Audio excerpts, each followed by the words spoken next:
It's my birthday weekend in Memphis, and I'm turning 38 with neon in my veins and a stubborn map pinned to my mood.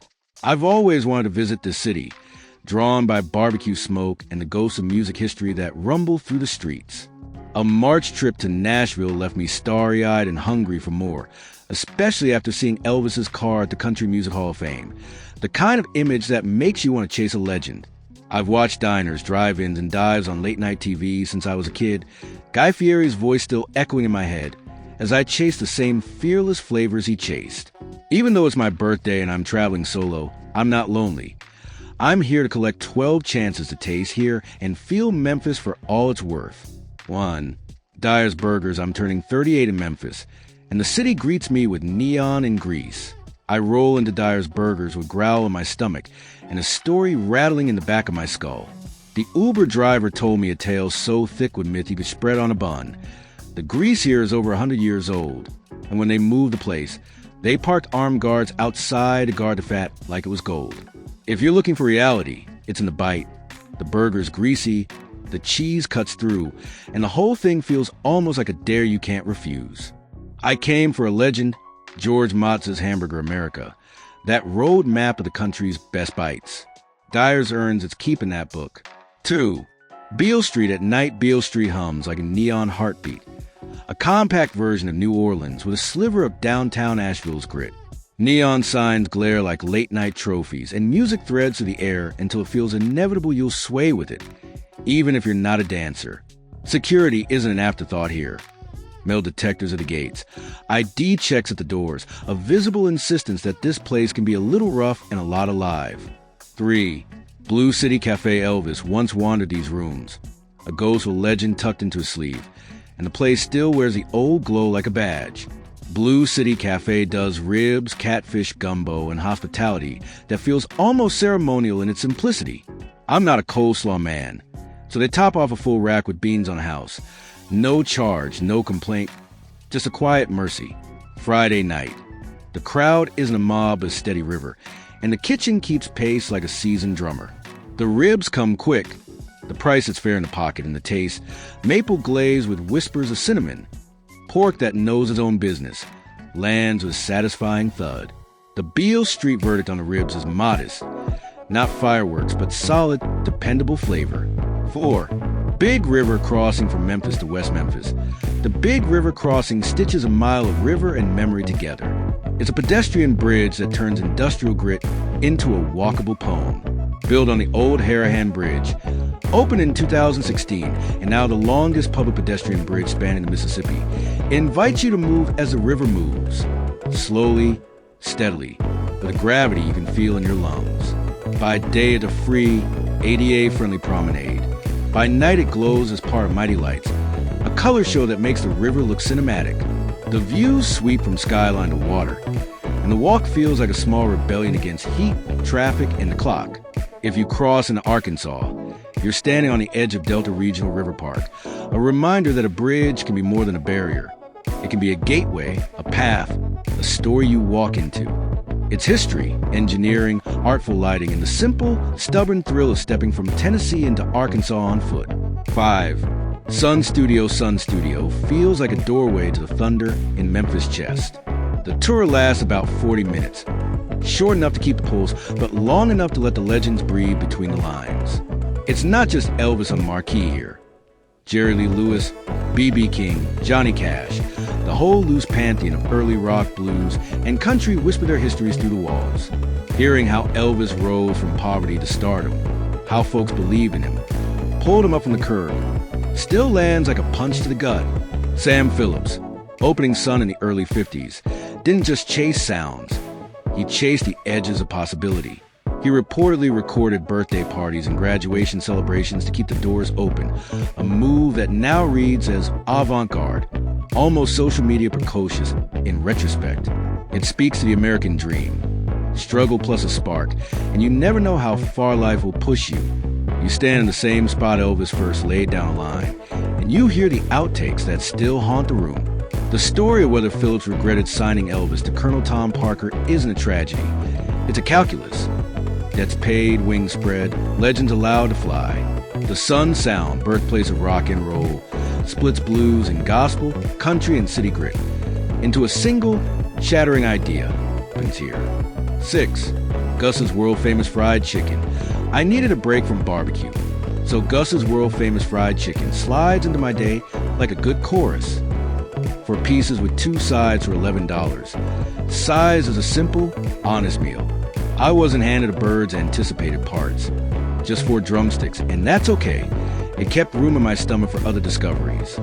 The spice sits right, salted, a touch of heat, a crisp fry that stays thin and honest rather than flashy.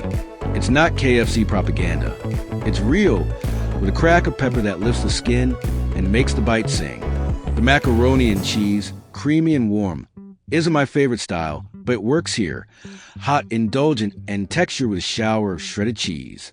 It tastes like something you want to steal from a grandmother's kitchen and claim as your own. The baked variety would be nicer, but this version brings comfort in a way that makes you forget you're outside of your own kitchen. The beans bring a maple sweet kick and a stubborn spice. They're a quiet partner to the chicken, not a backdrop. As for the place itself, Gus's feels earned. Clean, orderly, the kind of space where you can breathe easily and eat more than you intended.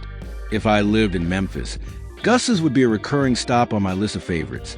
The kind of meal that confirms you're alive and right where you want to be. A Schwab. I wandered into a Schwab with the kind of curiosity that belongs to a kid in a candy store and an appetite that won't quit. I ordered the $6 banana split, thinking vanilla, chocolate, strawberry, a few banana slices, and bragging rights. What I got surprised me. Hot fudge roped through the scoop, walnuts and pineapple tumbling in like chaos you didn't know you needed. I peeled away a few bits, walnuts, pineapple chunks kept the rest, and found a simple truth. Memphis doesn't pretend to be expensive. A lot of places price fear into the menu.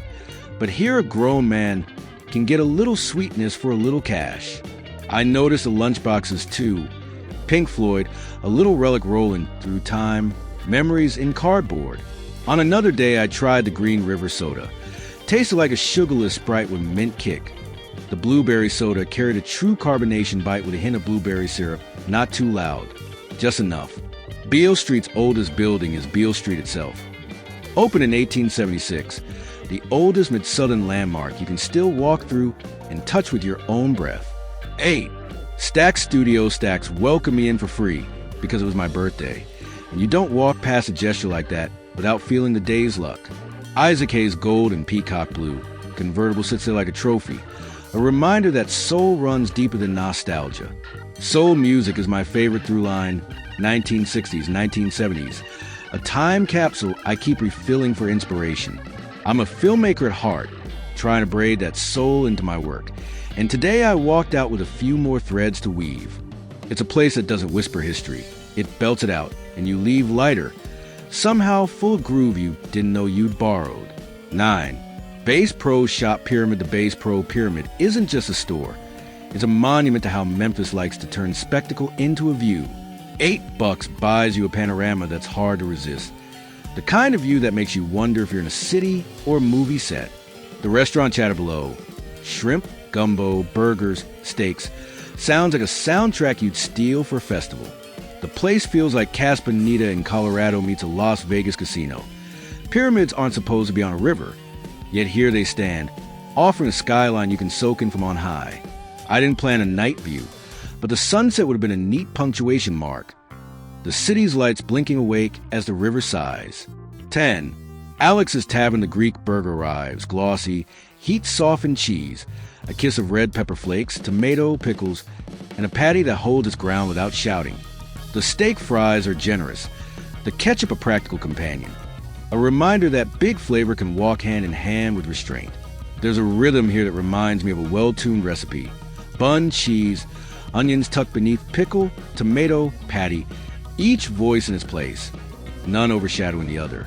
The heat is balanced, the texture deliberate, the portion honest. Wings on the house close the night, a small punctuation to a day of wait and wonder. The wings flash a quiet vinegar sour, blue cheese a little louder in its dairy defiance. The entire scene, Alex is the owner, hamburger American in the air, feels like a long exhale after a hard ride. One and only barbecue. Dinner in Mississippi, 1 year of chasing states completed. And here I am threading the border like a seamstress of appetite. Arkansas yesterday, Mississippi tonight. A straight line of smoke and memories stretching toward the edge of Memphis. I roll into South Haven for Ollie's barbecue, hopeful this last meal won't fade into the night like a swallowed word. The plan is simple. Ribs, sausage, macaroni and cheese, beans, the whole feast for sides and a promise I'm not leaving hungry. The ribs arrive with a chorus of bones. There's labor in the meat and it shows. The sausage glints with grill burn, a little char that tells you someone cared to kiss the grill just right. I walk out with full belly and a head full of flavor, already picturing the next time I'll swing back and tell the same stories in the same lines. So I just got out of the Lorraine Hotel, and I figured, I should just talk about my experience. But, it's definitely, just very sad and depressing, but it just talks about the importance of, about people, dying for their beliefs and people standing up for what they believe in. And then there's a lot of people, myself included, who kind of believe that, okay, we know how the world works, really. That sometimes when you make a difference or when you stand out, it's easy for, to be targets. It's easy to be silenced. It's easy for people to sabotage you and ruin you. But ultimately, it's just that battle of good and evil. Like, always in the end of the day, good and evil is equal in this world, So it's always like the good and the bad always have to come together. The good always has to fight the bad. We always have to stand up for causes and what we believe in. And sometimes, what happens to a lot of good people is that sometimes they're able to make the difference they want to make, and sometimes they don't. The other thing too that is that, it's definitely a little very depressing as well, really. It's just like, when I went to Pearl Harbor or the Oklahoma City, the Federal Building Memorial Museum. It has that same type of, just really sadness to it. But ultimately too, like as I said, you just look at, the way the world has kind of worked out. I'm mixed raced. While I've dealt with like a lot of unspeakable racism and, have been called my fair share of the N-word like hundreds of times in my life, working a psych ward, and you have, people all age calling you the N-word, whatever. Definitely like my life that's been better because of people like Martin Luther King and other things like that, So obviously part of my journey in my life is not to be such a goddamn pessimist, So it's just like, things do change, when you advocate for a problem, when you want to make a difference in this world. It happens in small ways and big ways, but ultimately too, being a pessimist is not the way to approach the world, So that's all I gotta say.